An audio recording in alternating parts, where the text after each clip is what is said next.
Hi families, I know math is a little bit different than it used to look like back when we went to school. So I wanted to go ahead and make a quick video to show you guys how to use some of the different concepts that I'm teaching your children in class.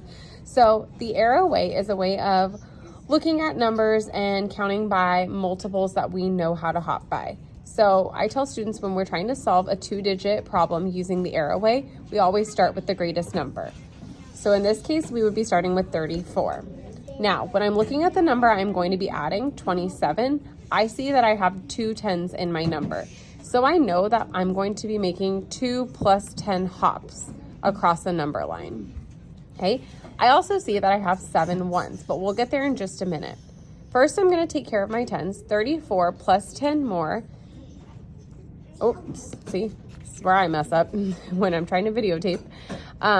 Is 44 plus 10 more would be 54. Now we're not done because all we did was take care of our 10s. Now we need to take care of our 1s. In this case, we have 7. Now students can either do a hop of plus 7 or plus 7 and then they know that they just have to add by counting on their fingers. That's okay. They can also give you answers like plus 1 7 times because that makes sense for them. Some students are a little bit more forward thinking and they see that this is pretty close to a 10. So they're gonna go and add 10 more, but then they know that they need to subtract 3.